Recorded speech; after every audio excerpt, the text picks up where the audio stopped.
അൽ നാസറിനെ പറ്റി കഴിഞ്ഞ വീഡിയോയിൽ കുറച്ച് നല്ല കാര്യങ്ങൾ പറഞ്ഞപ്പോഴേ ഞാൻ പറഞ്ഞതാ, അടുത്ത മാച്ചിൽ ഇവര് മിക്കവാറും പറയിപ്പിക്കും. The best league in the world, Saudi pro ലീഗിലെ third match day Al Nassr Al ഇത്തിഫാക്കിനെതിരെ ഒരു എവേ മാച്ച് കളിക്കുകയാണ്. മാച്ചിന്റെ ആദ്യത്തെ 10 മിനിറ്റിൽ ചാമ്പ്യൻസ് ആയിട്ടുള്ള അൽ നാസറിനെക്കാളും ബെറ്റർ പെർഫോമൻസ് ബൈ അൽ ഇത്തിഫാഖ്. എന്തോ ഒരു സ്പെല്ലിംഗ് മിസ്റ്റേക്ക് എനിക്ക് ഇങ്ങനെ ഫീൽ ചെയ്ത് വരായിരുന്നു കേട്ടോ. അപ്പോഴാണ് 11ാമത്തെ മിനിറ്റിൽ അൽ നാസറിന്റെ ലെഫ്റ്റ് ബാക്ക് പെട്ടെന്നൊരു വോളിബോൾ പ്ലെയർ ആയിട്ട് മാറി. ആ കിട്ടിയ ഫ്രീ കിക്ക് അൽ ഇത്തിഫാഖ് പെട്ടെന്ന് തന്നെ എടുക്കുകയാണ്. ആ ഒരൊറ്റ പാസിൽ അൽ നാസറിന്റെ ഡിഫൻസ് ബീറ്റ് ആവണു. Moussa Dembele through on goal. And നമ്മൾ എക്സ്പെക്ട് ചെയ്ത പോലെ Bento back to his prime. Straight red for denying an obvious goal scoring opportunity. എല്ലാ സീസണിലും 2-3 തവണ ഇങ്ങനത്തെ എന്തെങ്കിലുമൊക്കെ ബെൻഡോയുടെ ഭാഗത്ത് നിന്ന് ഉണ്ടാവാറുണ്ട്. ഈ സീസണിൽ ഉണ്ടാവും. അതിൽ 1 കഴിഞ്ഞു. ആൻഡ് ആ മാച്ചിൽ അൽ നാസർ തോറ്റിട്ടില്ല. അവര് 2-0 പുറകിൽ പോയതിനു ശേഷം 3-2 കംബാക്ക് നടത്തി വന്നിട്ടുണ്ട്. അതുകൊണ്ട് തന്നെ ഇത്തവണ നമ്മൾ ആരെയും കുറ്റം പറയണില്ല. ഇത് ബെൻഡോന്റെ കോൺട്രാക്റ്റിൽ ഉള്ളതാ. ഞാൻ ഇടയ്ക്ക് ഇങ്ങനത്തെ എന്തെങ്കിലുമൊക്കെ കാണിക്കും, പക്ഷേ പിന്നെ ഞാൻ ഫോം ആവുമ്പോൾ ടീമിനെ ഞാൻ കുറേയൊക്കെ രക്ഷിച്ചുകൊണ്ട് എന്ന്. അതുകൊണ്ട് നമ്മളാണ് ക്ഷമിച്ചു കൊടുക്കുക. നമ്മൾ ക്ഷമിച്ചു കൊടുക്കേണ്ട മറ്റൊരാൾ ബെൻഡോയുടെ റെഡ് കാർഡ്, അതുപോലെ നവാഫിന്റെ ഇഞ്ചുറിയും കാരണം ഇതുപോലൊരു ഇമ്പോർട്ടൻ്റ് അല്ലെങ്കിൽ ഇന്റൻസ് മാച്ചിൽ അറിയാതെ ഇറങ്ങേണ്ടി വന്ന 18 വയസ്സുകാരനായിട്ടുള്ള അൽ ഒത്തൈബി. ബേസിക്കലി ആളുടെ 2 എററിലാണ് അൽ നാസർ 2 ഗോൾ കൺസീഡ് ചെയ്തത്. രണ്ടും ആള് കോൺഫിഡൻ്റ് ആയിട്ട് നിൽക്കുന്ന ഒരു സെനാരിയോയിലാണെങ്കിൽ ആൾ സേവ് ചെയ്തിട്ടുണ്ടാവും. എക്സ്പെഷ്യലി ആ ഫസ്റ്റ് ഗോളൊക്കെ അത്രയും സിമ്പിൾ ആയിട്ട് ഒരു പ്രൊഫഷണൽ ഗോൾ കീപ്പർ സേവ് ചെയ്യേണ്ടതായിരുന്നു. ആ ഗോൾ കൺസീഡ് ചെയ്തതിനു ശേഷം ഒബ്വിയസ്ലി ആളുടെ കോൺഫിഡൻസ് മൊത്തത്തിൽ പോയിട്ടുണ്ടായിരുന്നു. അതുകൊണ്ട് തന്നെ അൽ ഇത്തിഫാഖ് പ്ലേയേഴ്സ് കിട്ടുന്ന ഓപ്പർച്യൂണിറ്റീസിലൊക്കെ ഈ ഒരു കീപ്പറെ ടെസ്റ്റ് ചെയ്യാൻ വേണ്ടിയിട്ട് ലോങ് എന്നാണെങ്കിലും ഡിഫിക്കൽട്ട് ആംഗിൾ എന്നാണെങ്കിലും കണ്ണി കണ്ടുകൊടുത്തു എന്നൊക്കെ ഒന്ന് അടിച്ചു നോക്കിയേനു. അതേപോലെ അടിച്ചൊരു ഷോട്ടാണ്. It was a good shot. പക്ഷേ ഒരു പ്രൊഫഷണൽ കീപ്പറെ സംബന്ധിച്ച് സേവ് ചെയ്യാൻ പറ്റുന്ന ടൈപ്പ് ഓഫ് ഒരു ഷോട്ടായിരുന്നു രണ്ടാമത് വന്നതും. അതും ചെക്കൻ്റെ കയ്യുമ്മ തട്ടി ഉള്ളിൽ പോയി. ബേസിക്കലി ഫസ്റ്റ് ഹാഫ് കഴിയുമ്പോൾ അൽ നാസർ 2 ഗോളിന്റെ ഡെഫിസിറ്റിലും +1 മാൻ ഡൗൺ. എന്തായാലും കളി കയ്യിന്ന് പോയിന്ന് ഞാൻ ഉറപ്പിച്ചു. ഞാൻ പോയിട്ട് കിടന്നുറങ്ങി. സെക്കൻഡ് ഹാഫിൽ നടന്നത് എന്താന്ന് ചോദിച്ചാ, ആദ്യത്തെ ഒരു കാര്യം, അണ്ണനെ സപ്പോർട്ട് ചെയ്തു. ഓൾറെഡി ഒരാൾ കുറവുണ്ട്, 2 ഗോളിന്റെ ഡെഫിസിറ്റും ഉണ്ട്. ആ ഒരു സിറ്റുവേഷനിൽ CR7 സ്ട്രൈക്കർ ആക്കി കളിപ്പിക്കുക എന്നുള്ളത് അത്ര നല്ലൊരു ഡിസിഷൻ അല്ല എന്നുള്ളത് കോച്ചിന് മനസ്സിലായി. കാരണം ആള് ഡിഫെൻസീവ്ലി എന്തായാലും ഫുൾ എഫേർട്ട് ഇട്ട് അവിടെ പോയി തിരിച്ചിങ്ങോട്ട് വന്ന് അറ്റാക്ക് ചെയ്ത് എന്തായാലും അതൊന്നും ആള് ചെയ്യാൻ പോണില്ല. അതിനു പുറമെ ആള് 90 മിനിറ്റിനുള്ള ഒരു ഫിറ്റ് ആയിട്ടുണ്ടോ എന്നുള്ള ആ ഒരു ക്വസ്റ്റ്യൻ കൂടെ ഉണ്ട് കേട്ടോ. സെക്കൻഡ് ഹാഫിലെ അൽ നാസർ ചാൻസസ് ഇങ്ങനെ മാക്സിമം ക്രിയേറ്റ് ചെയ്യാൻ നോക്കി. സെക്കൻഡ് ഹാഫിൽ നല്ല ഫസ്റ്റ് ഹാഫിലും അവർ ചാൻസസ് ക്രിയേറ്റ് ചെയ്തിട്ടുണ്ടായിരുന്നു. ബട്ട് അൽ ഇത്തിഫാഖ് കീപ്പർ അത്രയും നല്ല സേവ്സാണ് നടത്തിയത്. 52-ാം മിനിറ്റില് സാദിയോ മാനെ ഒരു ഗോളൊക്കെ അടിച്ചെങ്കിലും അത് ഓഫ് സൈഡാന്ന് പറഞ്ഞിട്ട് ഡിസലോ ചെയ്തിട്ടുണ്ടായിരുന്നു.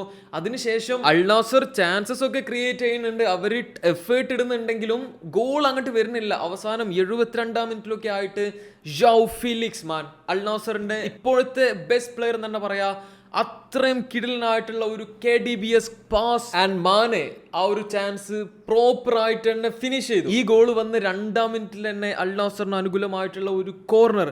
ജൗ ഫിലിക്സ് അഗെയിൻ ഒരു കിഡിലൻ കോർണർ. ആൻഡ് അലാംരി കഴിഞ്ഞ മാച്ചിൽ സ്കോർ ചെയ്ത പോലെ തന്നെ ഒരു കിഡിലൻ header. It's 2-2. Al Ettifaq bottled it. സാധാരണ അൽ നാസർ ചെയ്യുന്ന പണിയാ. ഇവര് സുഖമായിട്ട് ജയിക്കേണ്ട ഒരു മാച്ച് ഇങ്ങനെ ബോട്ടിൽ ചെയ്തതോടെ അൽ ഇത്തിഫാഖ് ഡിഫൻസ് ആയാലും ബാക്കി പ്ലേയേഴ്സ് ആയാലും ടോട്ടൽ ഹെഡ് ലോസ്. അതിന്റെ റിസൾട്ട് എന്നോണം വന്ന ഒരു ചാൻസ് എന്നാണ് അൽ നാസർ ആ ഒരു 3rd ഗോൾ അടിക്കുന്നത്. എഗെയിൻ ഷാഡിയോ മാനയുടെ മുന്നിലേക്കാണ് ആ ഒരു പാസ് വന്ന് വീഴുന്നത്. ആൾ പോണു, വളരെ കൂൾ കാം കമ്പോസ്ഡ് ആയിട്ട് ഫിനിഷ് ചെയ്ത് വരുന്നു. 3-2 ഫോർ അൽ നാസർ. അതും 90-ാം മിനിറ്റിന് ശേഷമാണ് ആ ഒരു വിന്നിംഗ് ഗോൾ വരുന്നത്. അൽ ഇത്തിഫാഖിന് തിരിച്ചു വരാനുള്ള ചാൻസ് പോലുമില്ല. എന്തായാലും I am happy and I am also surprised. കാരണം അൽ നാസറിന്റെ സൈഡിൽ ഇതുപോലത്തെ ഒരു മെന്റാലിറ്റിയും അങ്ങനത്തെ കംബാക്സും ഒക്കെ വളരെ റെയർ ആയിട്ട് നടക്കുന്ന ഒരു കാര്യമാണ്. ആൻഡ് ഹോൾ ടീം, അതിപ്പോൾ റൊണാൾഡോ ഉണ്ടായിട്ട് ജയിക്കുകയാണെങ്കിലും ഇല്ലാതെ ജയിക്കുകയാണെന്നുണ്ടെങ്കിലും ഇതുപോലത്തെ ഒരു കംബാക്ക് ഒക്കെ നടത്തുമ്പോൾ നമ്മൾ എണീറ്റ് തന്നെ കൈയടിക്കണം. അടുത്തതായിട്ട് ഞാൻ പറയാൻ പോണ ഒരു സംഭവം is very interesting. And Barcelona fans അല്ലെങ്കിൽ ഓവറോൾ എല്ലാവരും ഇതിനെ പറ്റിയിട്ടുള്ള നിങ്ങളുടെ ഒപ്പീനിയൻ ഒന്ന് ഷെയർ ചെയ്യണം കേട്ടോ. കാരണം നമ്മുടെ നാട്ടിലില്ലെങ്കിലും പുറത്ത് വളരെയധികം വലിയൊരു ഡിസ്കഷൻ പോലെ നടക്കുന്ന ഒരു കാര്യമാണ് ലമീൻ യമാൽ. എന്താണ് യമാലിന് പറ്റിയത് എന്നുള്ള ടൈപ്പ് ഓഫ് ഒരു ഡിസ്കോഴ്സ്. ഇതിന്റെ ഒരു കാരണമായിട്ട് വരുന്നത് ഒബ്വിയസ്ലി ആൾക്ക് നമ്മൾ എക്സ്പെക്ട് ചെയ്ത പോലെ തരത്തിലുള്ള ഒരു വേൾഡ് കപ്പ് ഉണ്ടായിരുന്നില്ല. ആൻഡ് ലാ ലീഗ ഓപ്പണറിൽ എൽഷയ്ക്കെതിരെ ഉണ്ടായിരുന്ന ആളുടെ ആ ഒരു പെർഫോമൻസും മാച്ചിൽ ഉടനീളം ഉണ്ടായിരുന്ന ആളുടെ എക്സ്പ്രഷൻസ് ആയാലും ഓൾവേസ് ഒരു ഡിസപ്പോയിന്റഡ് അല്ലെങ്കിൽ ഫ്രസ്ട്രേറ്റഡ് ആയിട്ടുള്ള രീതിയിലുള്ള ഒരു സംഭവം. റഫീഞ്ഞ ആളെ വന്ന് ആശ്വസിപ്പിക്കുക അല്ലെങ്കിൽ മോട്ടിവേറ്റ് ചെയ്യാൻ നോക്കുക. സബ് ഔട്ട് ചെയ്തതിന് ശേഷമുള്ള മാച്ചിൽ ബാർസലോണ 5 ഗോളിന് ജയിച്ചിരിക്കുകയാണെന്നുണ്ടെങ്കിൽ പോലും യമാലിന്റെ മുഖത്തിൽ മുഴുവൻ എന്തോ ഒരു സാഡ് സ്റ്റേറ്റ്, അല്ലെങ്കിൽ ആളിലെ തന്നെ ഡിസപ്പോയിന്റഡ് ആയിട്ടിരിക്കുന്ന പോലെ, അങ്ങനെ മൊത്തത്തിലൊരു മെനയില്ലാത്ത രീതിയിലായിരുന്നു ആ ഒരു മാച്ചിൽ യമാലിന്റെ മുഴുവൻ കാര്യങ്ങളും നടന്നത്. ബേസിക്കലി ആൾക്കാർ പറയുന്നത് എന്താന്ന് വെച്ചാൽ യമാലിന് നമ്മൾ കഴിഞ്ഞ 2 വർഷങ്ങളിൽ കണ്ട പോലെയുള്ള ഒരു പെർഫോമൻസ് ഇനി അങ്ങോട്ട് കാഴ്ചവെക്കാൻ കഴിയൂല. എക്സ്പെഷ്യലി ആൾ കഴിഞ്ഞ ഒരു വർഷത്തിൽ 13 സെന്റിമീറ്റർ എന്തോ ഹൈറ്റ് കൂടിയിട്ടുണ്ട്. ആളുടെ മസിൽ മാസിൽ, ആളുടെ ഓവറോൾ ബോഡിയിൽ കുറേ ചേഞ്ചസ് വന്നു. അതുകൊണ്ടൊക്കെ തന്നെ ആളുടെ ഏറ്റവും ബെസ്റ്റ് ക്വാളിറ്റി ആയിരുന്ന ആ ഒരു ഡ്രിബ്ലിങ്ങിൽ ആൾക്ക് കുറേ അധികം ഇഷ്യൂസ് ഇനി വരാൻ ചാൻസ് ഉണ്ട്.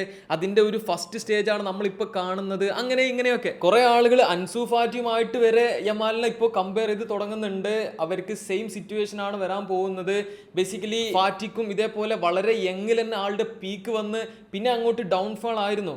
യമാലിനെ നമ്മളിപ്പോൾ ലോകത്തിലെ തന്നെ ഏറ്റവും ബെസ്റ്റ് ഫുട്ബോളർ എന്നുള്ള ആ ഒരു റേഞ്ചിൽ വരെ എത്തിച്ചതാണ്. അതായത് ഇപ്പോഴത്തെ ഒരു ഫുട്ബോൾ ജനറേഷനെ സംബന്ധിച്ച് മെസ്സി, റൊണാൾഡോ നമ്മൾ സെറ്റ് ചെയ്തൊരു സ്റ്റാൻഡേർഡ് ഉണ്ട്. അതേപോലത്തെ ഒരു സ്റ്റാൻഡേർഡിൽ ഏറ്റവും ഹൈയിൽ നമ്മൾ കാണുന്ന ഒരു പ്ലെയർ ആണ് യമാൽ, ആളുടെ 18-ാം വയസ്സിൽ.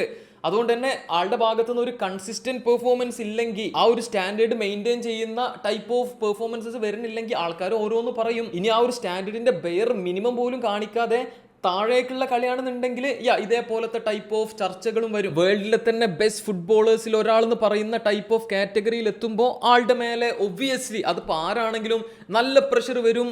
ആൻഡ് ആ ഒരു പ്രഷർ യമാൽ എങ്ങനെയൊക്കെ ഹാൻഡിൽ ചെയ്യും, എങ്ങനെയൊക്കെ ആൾ അടുത്ത മാച്ചസിൽ പെർഫോം ചെയ്യും, ഇതെല്ലാം നമ്മൾ കാത്തിരുന്ന് തന്നെ കാണണം കേട്ടോ. ഈ ഹൈറ്റിൻ്റെ കേസ് നിങ്ങൾക്കറിയാം, അല്ലെങ്കിൽ അവരുടെ ഫിസിക്ക് മാറുന്നതിനനുസരിച്ച് പ്ലേയേഴ്സ് ഗെയിമിൽ ചേഞ്ച് വരുത്തുന്നത് നമ്മൾ പലപ്പോഴായി കണ്ടിട്ടുണ്ട്. മേ ബി അതുകൊണ്ടാവാം ആ ഒരു ഫാൾസ് 9 പൊസിഷനിലേക്ക് യമാലിനെ ഫ്ലിക്ക് ട്രൈ ചെയ്തു എന്നുള്ള ടൈപ്പ് ഓഫ് ന്യൂസസ് ഒക്കെ നമ്മൾ കണ്ടിട്ടുണ്ടായിരുന്നു. ആൻഡ് 18 വയസ്സേ ആയിട്ടുള്ളൂ. ആൾക്ക് ഇനിയും ഹൈറ്റ് വെക്കാനുള്ള ചാൻസ് ഉണ്ട്. ഇനിയും ഹൈറ്റ് വെച്ച ആൾ വല്ല സ്ട്രൈക്കറായിട്ട്, കുറച്ച് സ്കിൽഫുൾ ആയിട്ടുള്ള ഒരു സ്ട്രൈക്കറായിട്ടൊക്കെ മാറുമോ? ഇങ്ങൾക്ക് എന്താ തോന്നുന്നുണ്ട്?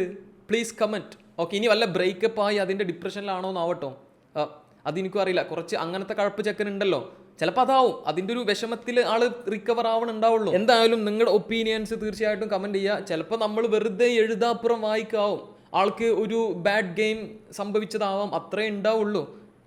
അത്രേ ഉള്ളൂ.